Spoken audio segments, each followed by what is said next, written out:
আসসালামু আলাইকুম স্যার। ভালো আছো সামিনা? জি স্যার, আলহামদুলিল্লাহ। আপনি ভালো আছেন? আচ্ছা, আলহামদুলিল্লাহ। তোমাদের সবাই আসতেছে না আরো সময় নিবে? ওকে, স্যার স্টার্ট জয়েন জয়েন দিতে স্যার 5 মিনিট চলবে। আচ্ছা, ঠিক আছে। আচ্ছা, স্যার একটু ওয়েট করে দেবে। আজকে আমরা পড়বো হচ্ছে হিউম্যান জিউম্যান, কিন্তু মেইনলি হচ্ছে সফট টিস্যু মাস। একটা সফট টিস্যু মাসকে কিভাবে আলাদা করা যায় সব কিছু থেকে। জাস্ট একটা সফট টিস্যু মাস ব্রডহেডিং এ পড়লেই মোটামুটি সবগুলা একসাথে চলে আসবে। ঠিক আছে? স্যারেরা কি শুনতে চাই, কি বললে তোমার ডায়াগনোসটা কনফার্ম হবে, তাহলে এটা জানলে মোটামুটি হবে। হ্যাঁ, শুরু করে দিলে। হ্যাঁ, বিসমিল্লাহ। আচ্ছা, তাহলে একটা হচ্ছে প্রথম তোমাদের কাছে প্রশ্ন করবে যে একটা মাস, সফট টিস্যু মাস, সেটা সাবকিউটেনিয়াস হতে পারে, স্কিন থেকে হতে পারে, সেটা বিনুন স্কিন বা মাসেল থেকে হতে পারে। সাবকিউটেনিয়াস টিস্যুতে যেটা হয়, তাহলে এটা একটা মাসকে how you proceed for diagnosis and proceed for examinations. তাহলে প্রথম হচ্ছে যে কোনো একটা মাস যখন দুই ভাগে দিবে, তখন তুমি প্রথম বলবা ইন্সপেকশন। ইন্সপেকশনে প্রথম কি দেখবা? এক নম্বর হচ্ছে সাইট, সাইজ, শেপ, নাম্বার। তাহলে সাইট, সাইজ, শেপ, নাম্বার। তাহলে প্রথম দেখতেছো এটা কোন জায়গায় অবস্থিত, অ্যানাটমিক্যালি কোন জায়গায় অবস্থিত। সাইজটা তোমার একটা আন্দাজ করে নিলাম, এটা 3/4 সেন্টিমিটার কিনা, 4 সেন্টিমিটার। সাইজ, শেপটা কিরকম, তোমার চোখের মধ্যে এটা কি রাউন্ড, এটা কি ওভাল, কি গ্লোবুলার, এটা কি ইউনিফর্ম, এটা তোমার দেখলে বুঝতে পারবা। তাহলে সাইজ, সাইজ, শেপ এন্ড 4 নম্বর হচ্ছে নাম্বার। এটা কি সিঙ্গেল ইন নাম্বার নাকি এটা মাল্টিপল, এটা রাইট সাইডে আছে লেফট সাইডে আছে কিনা। তাহলে এটা কয়টা আছে, একটা আছে ন্যাশনালি, অন্য কোনো জায়গায় আরো আছে। তাহলে তোমাকে প্রথম এই জিনিসগুলো কনফার্ম করতে হবে, সাইজ, সাইজ, শেপ, নাম্বার। এটা হচ্ছে তোমার ইন্সপেকশন। আপ টু ইন্সপেকশনে তখন তোমাকে দুইটা দিন বা তিনটা প্রশ্ন যে আপনার কি সমস্যা, কয়দিন ধরে শরীরে অন্য কোথাও আছে কিনা, কোনো ব্যথা আছে কিনা, ব্যাস শেষ। এর বেশি প্রশ্ন করার দরকার তোমার। তাহলে আপনার কি সমস্যা, কয়দিন ধরে শরীরে অন্য কোথাও আছে কিনা, কোনো ব্যথা আছে কিনা, বা কোনো আঘাত পেয়েছে কিনা। তাহলে এই কথাগুলো তোমাকে কষ্ট করার পর ইন্সপেক্ট করলা। ইন্সপেক্ট করার পর সাথে সাথে তখন ইন্সপেক্ট করার আগে তোমার স্যারের কাছে পারমিশন নিতে হবে, বা রোগীর কাছে একটা পারমিশন নিতে হবে। আমি এমবিবিএস থার্ড ইয়ার স্টুডেন্ট, আমি আপনাকে পরীক্ষা দেখবো, পরীক্ষা নিশ্চিত আমাকে কোনো ব্যথা দেবো না, যদি ব্যথা পান পরীক্ষা বন্ধ করবো, আমি আপনাকে দেখতে চাচ্ছি। তখন রোগী বলেছে দেখেন কথা বলেন। কথা বললা, ইন্সপেক্ট করলা। ইন্সপেক্ট করার পর হচ্ছে পালপেশন। পালপেশনে দিয়ে প্রথম যে কাজটা হবে সেটা হচ্ছে লোকাল রাইজ অফ টেম্পারেচার। প্রথম তোমাকে দেখতে হবে লোকাল রাইজ অফ টেম্পারেচার, মানে তোমার নর্মাল, অ্যাবনর্মাল, নর্মাল। প্রথমত নর্মাল জায়গায় তুমি হাতটা রাখবা, 10 অফ দ্য হ্যান্ড রেখে, দেন অ্যাবনর্মাল মানে টিউমার আছে, ওই টিউমারের গায়ে হাত দিবা, আবার নর্মাল জায়গায় হাত দিবা। Normal, abnormal, normal. প্রথম নর্মাল জায়গায় একটা হাত দিবা, তারপর টিউমারের জায়গায় একটা হাত দিবা, দেন আবার ওই জায়গায় ফিরে আসবে নর্মাল জায়গায়। তাহলে এটা হচ্ছে local rise of temperature. Local rise of temperature দেখার পর, ইন্সপেক্ট করার পর, দেন পালপেশন চলে, হাতটা ঘুরে ফেললাম। হাতটা ঘুরে ফেলে পাম অফ দ্য হ্যান্ড দিয়ে পালপেট করবো। প্রথম দেখলাম সারফেসটা স্মুথ সারফেস, দেন কনসিস্টেন্সি, হাত দিয়ে ফিল করে দেখলে আঙ্গুল দিয়ে কনসিস্টেন্সি কিরকম, এটা কি পাম, এটা কি হার্ড নাকি সিস্টিক। তাহলে এটা দেখলাম। প্রথম হচ্ছে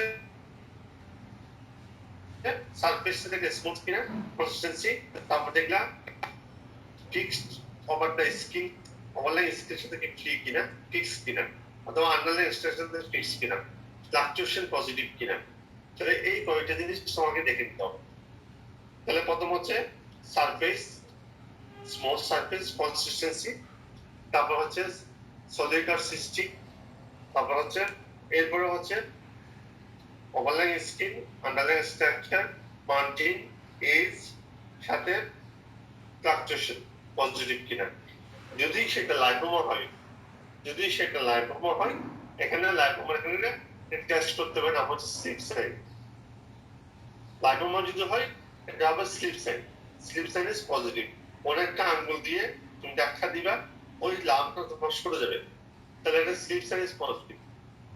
যদি সিভারাসিস সিস্ট হয়, যদি সিভারাসিস সিস্ট হয়, এখানে সেন্ট্রালি একটা পাংটাম থাকবে, সেন্ট্রালি একটা পাংটাম থাকবে, এবং দেখবা স্কিন টাদারিং ইজ প্রেজেন্ট। তুমি যখন আলাদা করতে যাবে স্কিনটা, ওই লিশন থেকে স্কিনটা আলাদা করা যাবে না, এটাকে বলে স্কিন টাদারিং। তাহলে স্কিন টাদারিং কুচকে যাবে, এটা ওই জায়গাটা কুচকে যাবে, এবং ওই জায়গাটা লিফট করতে যাওয়া, ওটা তোমার আর লিফট করা যাবে না। তাহলে তুমি এখানে সেপারেট স্কিন পপুলেশন আর একটা হচ্ছে skin tethering is present. Centrally একটা পাংটাম থাকবে। This is the surest sign for the sebaceous cyst. তাহলে আবার আমি পালপেট করতেছি, পালপেট করে দেখলাম যদি সেটা soft lobulated non tender tenderness আছে কিনা, দেখলাম soft lobulated non tender and slip sign is positive, slip sign is positive, তাহলে এটা no doubt it's the case of lipoma. No doubt it's the case of lipoma. তাহলে দুটো জিনিস আমরা differentiate করে ফেললাম। এরপর আসো এটা ডাউনওয়ার্ড সিস্ট কিনা। ডাউনওয়ার্ড সিস্ট কিনা কি জন্য, তাহলে প্রথম দেখবো ডাউনওয়ার্ড সিস্টে এখানে একটা সিস্টিক কনসিস্টেন্সি। ডাউনওয়ার্ড সিস্ট তোমাকে বলবে হিস্ট্রিতে সিন্স বার্থ, এটা জন্ম থেকে আমি দেখতেছি। একথা বলার পরে এটা কনফার্ম হয়ে যাবে যে 90% এটা ডাউনওয়ার্ড সিস্ট। সিস্ট থাকবে একটা, এটা সিস্টিক ইন কনসিস্টেন্সি, এবং এটা হিস্ট্রি দিবে সিন্স বার্থ। এরপর থাকবে বোনি ইনডেন্টেশন ইজ পজিটিভ।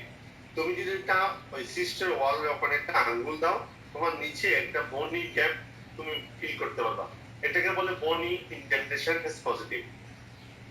এটাকে বলা হয় বোনি ইনডেন্টেশন ইজ পজিটিভ। তাহলে এই কথা যদি বলি, তাহলে এটা downward cyst. It is from the since birth, cystic consistency, bony indentation is positive. So my diagnosis is maybe case of the downward cyst. তাহলে তিনটে গেল, এটা লাইপোমা, এটা সিভারাসিস সিস্ট, ডাউনওয়ার্ড সিস্ট, আবার আসে হিমানজিওমা। হিমানজিওমাটা সাধারণত আমরা যখন ফিল করি তিন ধরনের হতে পারে। এটা হচ্ছে ওয়ার্ম লাইক স্ট্রাকচার বা ক্যালসিফর্ম, যদি আর্টেরিয়াল হয়, soft consistency, soft to firm consistency, একটা শিউরের সাইন থাকবে। এই শিউরের সাইনটা হচ্ছে কম্প্রেসিবল। কম্প্রেসিবল, তুমি এটা চাপ দিবা, আস্তে করে ছোট হয়ে যাবে, চুপসে যাবে, আবার তুমি চাপটা পরে ফেললাম, আবার ঠিক আগের জায়গায় ফিরে আসবে, এটাকে বলে কম্প্রেসিবল। এই compressible, this is the surest sign for the hemangioma. This is the surest sign for the hemangioma. তাহলে এখানে হিমানজিওমা তখন তোমাকে জিজ্ঞেস করবে, তখন স্যার বলবে এই হিমানজিওমাটা তুমি একটু এক্সামিন করো তো। তখন তুমি প্রথম আবার আগের মতো প্রথম হচ্ছে ইন্সপেকশন, ইন্সপেক্ট করে দেখবা কোনটায় আছে, কি অবস্থা দেখবা। উপরে এখানে একটা ব্লুইশ কালারেশন দেখবা বা রেডিশ কালারেশন দেখবা। তারপর দেখবা ইট মে বি পালসেটাইল, যদি আর্টেরিয়াল হয় এটা পালসেটাইল হবে, আর তোমার যদি অস্কালটেট করো এটা ব্লুইশ শুনতে পাবা। তাহলে ইন্সপেক্ট করে এটা দেখলা, দেন পালপেট করার সময় লোকাল ডাইরেক্ট টেম্পারেচার, এখানে টেম্পারেচারটা একটু রেজ থাকবে। নন টেন্ডার, এটা ব্যথা হয় না। Non tender, soft inconsistency and soft to firm হতে পারে। আর সাথে হচ্ছে it is compressible, well define edge থাকবে, আন্ডারলাইন স্ট্রাকচার থেকে ফ্রি থাকবে, ওভারলাইন স্কিন ফ্রি থাকবে, এবং এটা ইট মে বি পালসেটাইল। পালসেটাইল আর্টেরিয়াল হয়, পালসেটাইল। হিমানজিওমা 3 টাইপস, এটা হচ্ছে আর্টেরিয়াল, একটা হচ্ছে ভেনাস, আর হচ্ছে ক্যাপিলারি। তুমি মনে রাখবা আর্টেরিয়ালটা তোমার পালসেটাইল। আর্টেরিয়ালের আরেকটা নাম হচ্ছে ট্যাক্সিফর্ম হিমানজিওমা। ভেনাসের আরেকটা নাম হচ্ছে ক্যাভার্নাস হিমানজিওমা। আর ট্যাক্সিফর্মের আরেকটা নাম হচ্ছে আমরা বলি পোর্ট ওয়ান এসটি। অনেক সময় দেখবা অনেক মানুষের মুখে বা গালে দেখবা জন্ম দাগ থাকে, লালচে দাগ, ওটাকে বলে ক্যাপিলারি হিমানজিওমা। তাহলে এই জিনিসটা দেখলে, হিমানজিওমা দেখলে তোমাকে কনফার্ম হয়ে যেতে হবে যে এটা due to artery venous malformation. আসলে এটা ট্রুলি এটা টিউমার না, এটা হচ্ছে আর্টারি ভেনাস ম্যালফরমেশন। তাহলে আমরা ইন্সপেক্ট করলাম, পালপেট করলাম, অস্কালটেট করলাম হিমানজিওমার ক্ষেত্রে। তখন তোমাকে স্যার জিজ্ঞেস করবে হোয়াটস ইউর পজিটিভ ফাইন্ডিংস। তখন তুমি বলবা there is swelling which is situated upon the scalp, which is bluish or reddish in color, smooth surface, free from overlying skin and underlying structure, well defined age, local temperature is 30 age, non-tender and which is compressible. এই কথাটা তুমি বলে দিবে which is compressible। তখন এই শিউরের sign বলে দিবে যে এটা compressible, so my diagnosis is maybe case of hemangioma, is maybe case of hemangioma। আবার শোনো, there is a swelling which is situated over the scalp, which is situated over the scalp, soft in consistency, smooth surface, well defined age, free from overlying skin, underlying structure, non-tender, local temperature is slightly raised, and which is compressible, which is compressible. So my diagnosis is a case of hemangioma or arteriovenous malformation. তখন তুমি জিজ্ঞেস করতে পারো এর আগে প্রশ্নটা, আপনার কি সমস্যা, কয়দিন ধরে শরীর অন্য কোথাও আছে কিনা।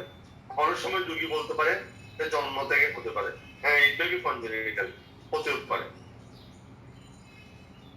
তখন তোমাকে স্যার জিজ্ঞেস করবে হিমানজিওমার ক্ষেত্রে, তোমার স্যার জিজ্ঞেস করবে হাউ ইউ প্রসিড, তুমি কি পরীক্ষা করতে চাচ্ছ।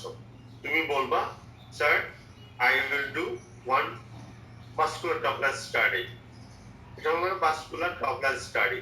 আমি দেখবো এটা ভাস্কুলার ডপলার স্টাডি করে এটা আর্টারিয়াল কিনা, ভেনাস কিনা বা ক্যাপিলারি কিনা, সাথে ভেলোসিটি দেখবো, সাথে তোমার আর আমার ভাস্কুলার ফ্লো কোনো প্রকার ইন্টেনশন আছে কিনা, তাহলে সবগুলো আমরা ডপলার স্টাডিতে বুঝতে পারবো। তাহলে ভাস্কুলার ডপলার স্টাডি করে আমরা দেখতে পাবো। আর এটা হচ্ছে এক্স-রে অফ দ্য স্কাল, আমরা একটা এক্স-রে অফ দ্য স্কাল করে দেখতে পারি। আমরা দেখবো বোনে কোনো ইন্ডেন্টেশন আছে কিনা, বোনসের মধ্যে কোনো ইনভলভমেন্ট আছে কিনা, যদি বলা যায় আর কোনো কিছু করা যায় কিনা, তাহলে হ্যাঁ করতে পারি সিটি স্ক্যান। আমরা সিটি স্ক্যান করে দেখতে পারি কেন কোনো ইন্ট্রাক্যানিয়াল এক্সটেনশন আছে কিনা, কোনো ইন্ট্রাক্যানিয়াল এক্সটেনশন আছে কিনা, তাহলে আমরা সিটি স্ক্যান করে দেখতে পারি। তখন তোমাকে স্যার জিজ্ঞেস করবে আচ্ছা ঠিক আছে এখন তুমি কনফার্ম করলা এখানে কি অ্যাপেন্ডিক্স করবা। অনেকে বলে অ্যাপেন্ডিক্স করবো, আমরা বলি অ্যাপেন্ডিক্স করার দরকার নেই।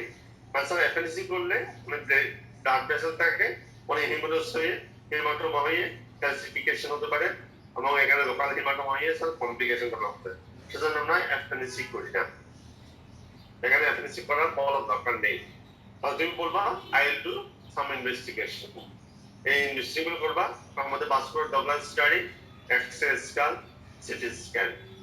দেন তোমাকে জিজ্ঞেস করবা হোয়াটস ইউর ম্যানেজমেন্ট প্ল্যান, এখন তুমি কি ম্যানেজমেন্ট করবা। তাহলে ম্যানেজমেন্টের মধ্যে এক নম্বর হচ্ছে আই উইল, প্রথম বলবো রোগীকে assurance, I will reassure the patient. Assure করবো যে ইট মে বি আস্তে আস্তে নিজে নিজে স্পন্টানিয়াস রিজলিউশন হতে পারে, নিজে নিজে ছোট হয়ে যেতে পারে। ইট মে বি স্পন্টানিয়াস রিজলিউশন, আস্তে আস্তে ছোট হয়ে যেতে পারে। 2 নম্বর কনজারভেটিভ, তাহলে অনেক সময় কি হয় আমরা স্ক্লেরোথেরাপি দিতে পারি। স্ক্লেরোথেরাপির মধ্যে কি কি আছে, hot water compression, injection of hot water অথবা injection of hypertonic saline sclerosing agent আমরা স্ক্লেরোথেরাপি দিতে পারি injection of hot water compression injection of hypertonic saline অথবা হাইপারটোনিক গ্লুকোজ আমরা এই দুটো জিনিস দিতে পারি এই দুটো জিনিস দিলে এটা ছোট হয়ে যাবে স্ক্লেরোজিং এজেন্ট নাম্বার 2 নাম্বার 3 হচ্ছে আমরা তার উপরে স্টেরয়েড দিতে পারি হাইড্রোকোর্টিসন আর এটা হচ্ছে ক্রায়োথেরাপি তাহলে আমরা এটা হচ্ছে কনজারভেটিভ পেনিসিলিন কনজারভেটিভ পেনিসিলিন মধ্যে হচ্ছে এক নম্বর আমরা স্পন্টেনিয়াস ওয়েট করতে পারি রোগীকে রিঅ্যাসিওর করতে পারি স্পন্টেনিয়াস রিজলিউশন হতে পারে নাম্বার 2 আমরা কিছু লোকাল মেজার নিতে পারি তার মধ্যে হচ্ছে এক নম্বর স্টেরয়েড দিতে পারি নাম্বার 2 স্ক্লেরোজিং এজেন্ট দিতে পারি স্ক্লেরোজিং এজেন্টের মধ্যে হচ্ছে injection hot water compression injection hypertonic saline injection hypertonic glucose এরপর হচ্ছে স্টেরয়েড থেরাপি ইন্টারন্যাশনাল স্টেরয়েড বা হাইড্রোকোর্টিসন দিতে পারি আর হচ্ছে ক্রায়োথেরাপি বা carbon monoxide carbon dioxide snow এটাকে বলে কার্বন ডাইঅক্সাইড স্নো ক্রায়োথেরাপি এরপর হচ্ছে যদি এইসব মেজারমেন্ট গুলো ফেল করে then we can go for the surgery আর সার্জারি আর রেডিওথেরাপি রেডিওথেরাপি সার্জারির মধ্যে তুমি বলে দিলা excision followed by ligation of the feeding vessels এটা একদম সুন্দর করে বলবা excision of lesion টিউমারটা আমরা অ্যাক্সেস করব with ligation of the feeding vessels ওর যে ভেসেলটা মেইন ফিডিং ভেসেলস থাকবে ওই ভেসেলসটাকে আমরা টাই করে আসবো এটাকে বলে অপারেশন নেই excision followed by ligation of feeding vessels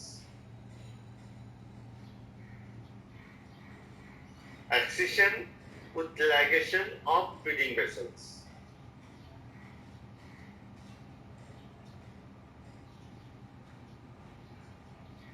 এরপর তোমাকে জিজ্ঞেস করবে what are the common complication of operation তাহলে প্রথম হচ্ছে যেহেতু এটা রক্তনালীর tumour there is every possibility of chance to get the hemorrhage তাহলে তোমার ব্লিডিং হবে একটা হচ্ছে hemorrhage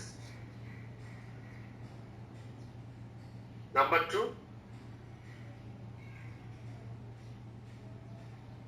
যদি তুমি এটা ট্রিটমেন্ট না করো তখন কি হবে এক নম্বর হচ্ছে atrophy of the upper line skin ulceration calcification thrombosis infection আর অপারেশন করলে it may be chance of recurrence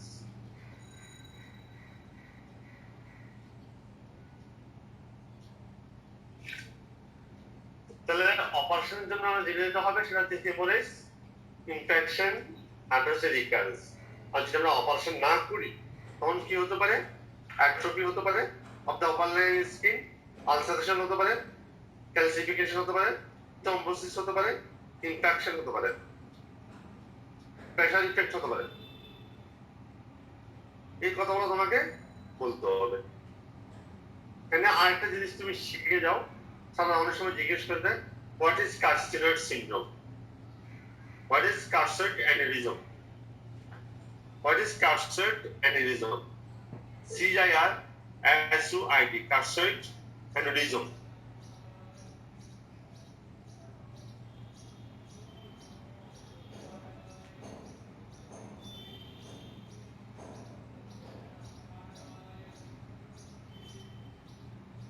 এটা হচ্ছে found in the scalp above the forehead and temporal region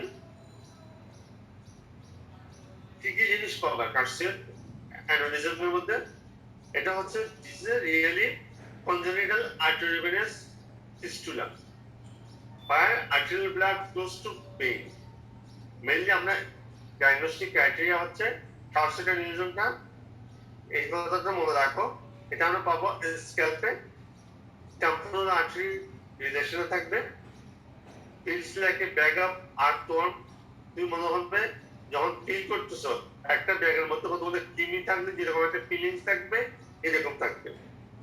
পালসেটাইল হবে, কম্প্রেসিবল থাকবে। সিস্টেমিক থ্রিল পাবা, ব্রুই পাবা। X-ray shows evidence of osteoporosis.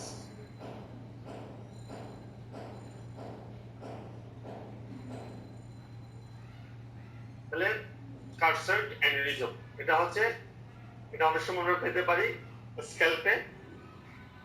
স্ক্যাল্পে diagnostic criteria temporary লিজনে injection to temporary artery, এটা artery venous malformation থাকে, এটা ফিলিং থাকবে তোমার just like a bag of earthworm, মানে একটা কিমি একটা ব্যাগের মধ্যে রাখলে যেরকম ফিলিংস ওরকম একটা ফিলিংস হবে। কনসিস্টেন্সি স্পাম অর সফট হবে আর কম্প্রেসিবল হবে। আর তুমি এখানে পালসেটাইল পাবা, আর হচ্ছে যদি সিস্টোলিক চিল পাবা, and bruit are present. Systolic thrill and bruit are present. তাহলে হিমোজিমা সম্পর্কে ইউজুয়ালি এর চেয়ে বেশি কোনো প্রশ্ন তোমার করবে না। তোমাকে যদি বলা হয় এখন এরকম একটা লিস্ট তোমার কাছে আসলো, তুমি কি কি প্রশ্ন তাকে করবা? 1 নম্বর হচ্ছে আপনার এই সমস্যা কয়দিন ধরে, কোনো ব্যথা পেয়েছেন কিনা, বা জন্ম থেকে আপনি আছে কিনা, আর আর কোনো সমস্যা সামনে আছে কিনা। রুগী অনেক সময় আমাদেরকে বলে যে স্যার ওখানে মাঝে মাঝে চুল আসতে গেলে ওখান থেকে পিঙ্কি দিয়ে রক্ত বেরোতে পারে। এটা হয় আর্টারিয়াল ব্লাড যেগুলো আসতে ওগুলো ছিঁড়ে গেলে মধ্যে অনেকক্ষণ ধরে রক্ত যায়, বা ক্যাপিলারি যেগুলো আছে ওগুলো তো রক্ত দিতে পারে। এটা একটু কমপ্লেন মানুষের ভালো রুগী করতে পারে। যদি বলে sir what is the most important diagnostic tools for the diagnosis of hemangioma?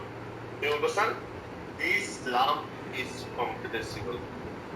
This lump is compressible. A compressible, it is one point. It is the one point for diagnosis of hemangioma.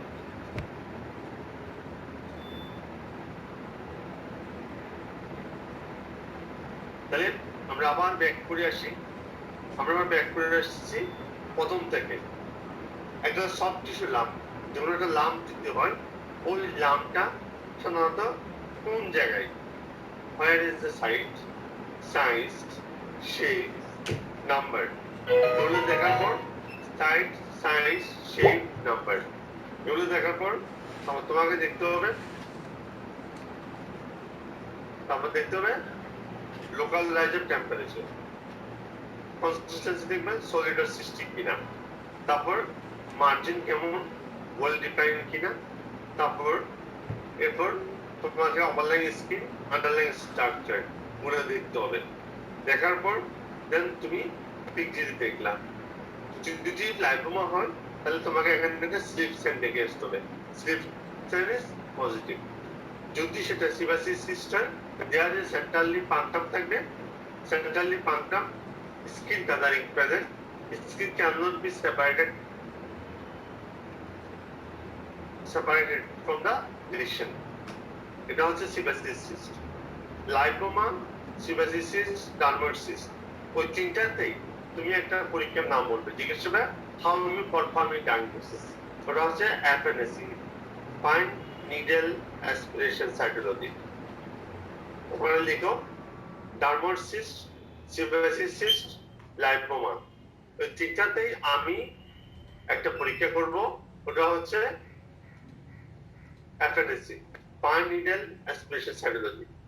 আর একটা কথা sir যদি জিজ্ঞেস করার সময় যে কোনো একটা লাভ diagnose করার জন্য একটা টেস্টের নাম বলো, নন ইনভেসিভ। তখন বলছেন ultrasonography, ultrasonography of the lesion.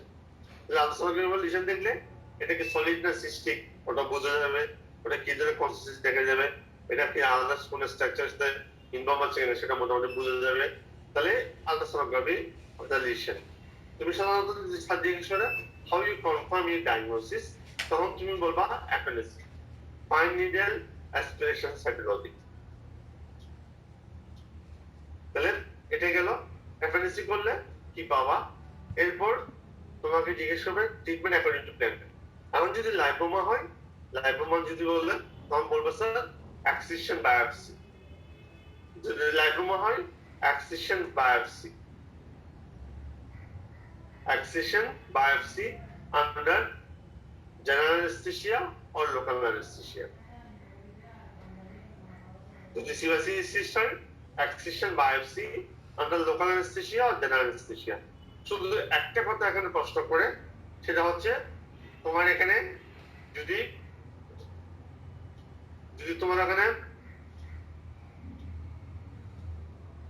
ইনসিশনটা কিভাবে দিবা? সিভাসিস সিস্ট হলে আমরা বলবো we have to go for the one elliptical incision and circle the punctum. Punctumটাকে এনসার্কেল করে একটা ইলিপ্টিক্যাল ইনসিশন দেব, ওটাই একমাত্র পয়েন্ট জিজ্ঞেস করে। সিভাসিস সিস্টে তখন প্রশ্ন করে যদি তুমি ট্রিটমেন্ট না করো কি হতে পারে? স্যার এটা সাপ্রেশন হতে পারে, ইনফেকশন হতে পারে, সিভাসিয়াস ফাউন্ড হতে পারে। এই তিনটা কথা বলে রাখলে চলে। এবার হচ্ছে ডার্মোড সিস্ট, তাও এক্সিশন বায়োপসি।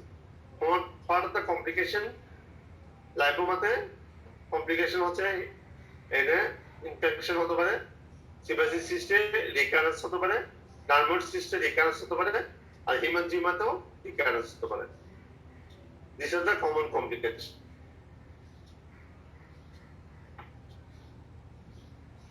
তোমরা একটু ক্লিয়ার এখানে কোন কমপ্লিকেশন আছে কোনো কিছু বোঝার জন্য? সামিয়া স্যার হিমানজিমার মধ্যে কার্বন ডাই অক্সাইড দিয়ে কি একটা করতে বলছো, যে ওটার নাম কি? এটার নাম হচ্ছে cryotherapy. Carbon die oxide snow বলে, কার্বন ডাই অক্সাইড স্নো। ওটা দেখবে একটা বাষ্পর মতো কার্বন ডাই অক্সাইড লিকুইড থেকে ওটা স্প্রে করা হয়। ওই স্প্রে করলে অনেক সময় ওই জায়গাটা ছোট হয়ে যায়। এটা হচ্ছে কার্বন ক্রায়ো সার্জারি বা ক্রায়োথেরাপি, ক্রায়ো সার্জারি অথবা ক্রায়োথেরাপি। ঠিক আছে? জি স্যার। তাহলে মোটামুটি আমরা একটু তো ক্লিয়ার পারতে পারবো না। এখন যদি তোমার কোনো একটা সব কিছু মাছ দেয়, সেটা লিম্ফোমা হয়, লিমনুট হোক, এটা হিমানজিমা হোক, ডার্মোড সিস্ট হোক, সিভাসিস সিস্ট হোক, লাইপোমা হোক, যাই হোক, তুমি এই ফরম্যাটে তুমি ফেলে দিবা। এটা common format. There is swelling which is situated over the arm or forearm, which is single in number, soft in consistency, smooth surface, well-defined margin, T-form overlying skin unexpected, and local temperature is raised, non-tender. Sleep sign is positive. So my diagnosis, it's a case of soft tissue mass, most probably lipoma. পারবে না এখন বলতে কিভাবে? ইনশাআল্লাহ sir. তাহলে আমরা একটা common format soft tissue মাসের জন্য শুধু কমন ফরম্যাট, শুধু চারটা জিনিস মনে রাখবা। যদি সেটা কম্প্রেসিবল হয়, no doubt it's a case of hemangioma. আর এখানে ইনভেস্টিগেশনটা বলবা ভাস্কুলার ডপলার স্টাডি আর টুবলেস স্ক্যান। আর যদি স্ক্যাল্পে হয়, আমরা ইন্টারক্যানাল অ্যাক্সেস আছে না, সেটি স্ক্যান করে দেখতে পারি। লাইপোমা হলে আল্ট্রাসোনোগ্রাফি করে দেখবো। সিভাসিস cyst typically clinical diagnosis. Dermoid cyst আমরা একটা এক্সরে করে দেখবো, বনি এক্সটেনশন থাকতে পারে এখানে। তাহলে ডার্মোড সিস্ট আর সিভাসিস সিস্টের মধ্যে একটা মাত্র ডিফারেন্স, সিভাসিস সিস্টে পাংক্রাম থাকবে, ডার্মোড সিস্টে পাংক্রাম থাকবে না। ডার্মোড সিস্ট ফ্রম কনজেনিটাল, সিভাসিস সিস্টে কনজেনিটাল না। আর লাইপোমার সাথে অন্যগুলো ডিফারেন্স হচ্ছে, লাইপোমাতে soft, related, non-tender, and sleep sign is positive. এখানে sleep sign is positive, a typical feature for the lipoma. আর লাইপোমার সাথে এটা ডিফারেন্সিয়েট করা হচ্ছে নিউরোফাইব্রোমা। নিউরোফাইব্রোমা সাধারণত মাল্টিপল হয় আর এগুলো পেইনফুল হয়, নার্ভ এন্ডিংও হয়। তাহলে এটা তোমাকে মনে রাখতেই চলবে একটু। আর সবার কমন ফরম্যাট হচ্ছে FNSC. All of the common format হচ্ছে এফএনএসসি। এফএনএসসি যদি তুমি কনফার্ম করবা। আর শুধুমাত্র হিমানজিমাতে আমরা এফএনএসসি করি না, শুধুমাত্র হিমানজিমাতে আমরা এফএনএসসি করি না, কারণ ব্লাড প্রেসারের উপর থাকবে। তাহলে এখান থেকে ব্লিডিং হয়ে হেমোডাস হয়ে হেমাটোমা হয়ে ইনফেকশন হতে পারে। তাহলে আর সবগুলোতে আমরা এফএনএসি করব। ফাইন নিডল অ্যাসপিরেশন সাইডোলজি বলতে পারবো না এগুলো? জি স্যার। ট্রিটমেন্ট যদি জিজ্ঞেস করে একটা মাত্র গদবাধা ট্রিটমেন্ট সবার জন্য, এক্সিশন বায়োপসি। শেষ। Excision biopsy under general anaesthesia, যদি ছোট সোয়েলিং হয় আমরা বলবো যে আন্ডার লোকাল অ্যানেস্থেসিয়া। পারবা তো না? জি স্যার, ইনশাল্লাহ। ইনশাল্লাহ ইনশাল্লাহ। তাহলে আজকে আমরা এখানেই শেষ করতেছি। তাহলে হিমানজিমা মোটামুটি তোমাদের যতটুকু বলছি এর বাইরে কিছু দরকার নাই। শুধুমাত্র ফর দ্য টাইপস অফ হিমানজিমা এটা একটু মনে রাখবা, আর্টেরিয়াল, ভেনাস আর ক্যাপিলারি ব্যাস, এগুলো মনে রাখতে। স্যার ক্যাপিলারি হেমানজিওমার ক্লাসিফিকেশনটা লাগবে? না, লাগবে না, কোনো প্রয়োজন নেই। এখানে ক্যাপিলারি হেমানজিমার কোনো ক্লাসিফিকেশন জিজ্ঞেস করে না, শুধু তুমি নামগুলো বলতে পারলেই চলবে, পরে তার কমপ্লিকেশন গুলো বলতে পারলেই চলবে। যেমন অনেকেই বলে স্পেরেন নিভাস, তারপরে স্পেরেন নিভাসটা কোথায় থাকে, টেলাঞ্জিয়া কিভাবে থাকে, strawberry hemangioma, port wine stain, salmon patch, এগুলো আছে, সবগুলো আছে capillary hemangioma. Salmon patch, port wine stain, strawberry hemangioma, spider naevus, এই চারটা তুমি আমি পড়ে রাখতে পারো, কিন্তু কখনো জিজ্ঞেস করো না। এই চারটা জিনিস পড়ে রাখতে পারো, সালমন পিং প্যাচ, পটোয়ান স্টেইন, স্টোমারি হেমানজিওমা, স্পেরেন নিভাস। ঠিক আছে? এগুলো প্রয়োজন নেই, এগুলো জিজ্ঞেস করো না। তোমাকে শুধুমাত্র তুমি যদি একটু কষ্ট করে বলতে পারো যে it is compressible, there is a swelling which is situated above the forehead, which is soft in consistency, well defined as free from underlying structure and overlying skin, local number cell rays, non tender and free from other structure which is compressible. এই কথাগুলো যদি বলে ফেলতে পারো, so my diagnosis it is a case of hemangioma. Yes, তোমার এখানে আর কোনো কষ্ট করবে না স্যার। তা বলবো তুমি আমাকে একটু ফিল করে দেখাও তো কিভাবে কম্প্রেসিবল। তখন তুমি 5টা আঙ্গুল দিয়ে এটাকে আস্তে করে ছোট করে চাপ দিবা, দেখো চাপটা ছোট হয়ে যাচ্ছে। আবার আঙ্গুলটা ছেড়ে দিবা আস্তে করে, দেখো আবার আগের থেকে স্লোলি আবার বড় হয়ে যাচ্ছে। এটাই হচ্ছে compressible test. Compressibility positive in case of hemangioma. এটাই একমাত্র sign which is the surest sign for the hemangioma. মনে থাকবে? জি স্যার। ইনশাআল্লাহ। তাহলে আমরা কমন ফরম্যাটে পড়লাম। আরেকটা আমি আরেকদিন, তাহলে কালকে আমার ক্লাস, কালকে কি তোমাদের ছুটি? কালকে থেকে জি স্যার। জি স্যার। কদিন ছুটি তোমরা? 15 তারিখ পর্যন্ত। আচ্ছা ঠিক আছে। তাহলে শনিবার থেকে আবার শুরু। ইনশাআল্লাহ। তোমরা সবাই ভালো থাকবা, সুস্থ থাকবা। আমি আরেকটা কমন ফরম্যাটে তোমাদের এটা লামটা পড়াই ফেললাম। আর এটা হচ্ছে কমন ফরম্যাটের মধ্যে ইনগুরেসকুলার সোয়েলিং আর ইনগুলার সোয়েলিং আর হচ্ছে এপিডার্মাল সিস্ট, এপিডার্মাস, তারপর হচ্ছে হাইড্রোসিল, এটা আমি পড়াই দেবো একটা কমন ফরম্যাট করে। এরপর লাস্ট যেটা পড়া হবে ওটা হচ্ছে যে কোনো একটা vascularity, peripheral vascular disease, arterial পালসগুলো কোথায় দেখা হয়, কিভাবে দেখা হয়, এটা আরেকটা ক্লাস আমি দিয়ে দেবো। তাহলে শুধু একটা ফরম্যাটে আমি ওই ইনগুরেসকুলার রিজিয়নের সোয়েলিং গুলা ফানিয়াল পড়াছিলাম, হাইড্রোসিল, এপিডার্মাল সিস্ট, টেস্টিসের টেরাটোমা আর টেস্টিকুলার টিউমার, আনডিসেন্ডেড টেস্টিস, এই সবগুলো দেখতে হবে। আমি একসাথে এগুলো একটা ফরম্যাটে পড়াই দেবো। ঠিক আছে? Okay sir. Okay, thank you. তোমাদের আর কোনো প্রশ্ন আছে কিনা একটু কাইন্ডলি যদি বলো, আমি আনসার করার চেষ্টা করবো। এখান থেকে কোনো প্রশ্ন আছে কিনা কারো? স্যার প্রেজেন্ট কি মেসেজ করে পাঠিয়ে দিব? হ্যাঁ, আচ্ছা ঠিক আছে। আমি রোল নম্বর একটু বলো, অ্যাবসেন্ট কে কে আছে শুধু একটু বললে হবে, আমি এগুলো প্রেজেন্ট দিয়ে দেবো। স্যার 14, 26। একটু আমি একটু পেজ নিচ্ছি।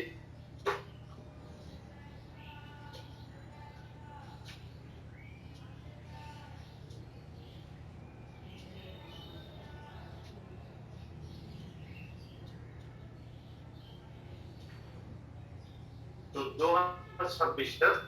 জি স্যার। আর ডি গ্রুপের 39 আর 47। ডি গ্রুপে কি বলো? বিটা বলো। বি গ্রুপে স্যার বি হচ্ছে 14 আর 26। 14, 26 আর জি গ্রুপে 39 and 47. 39, 47. Thank you. তাহলে তোমাদের দোয়া রইলো, শুভেচ্ছা রইলো সবার জন্য। সবাই ভালো থাকবেন ইনশাল্লাহ। আর যদি কোনো সমস্যা হয় ফোন দিতে পারবো আমাকে, যদি কোনো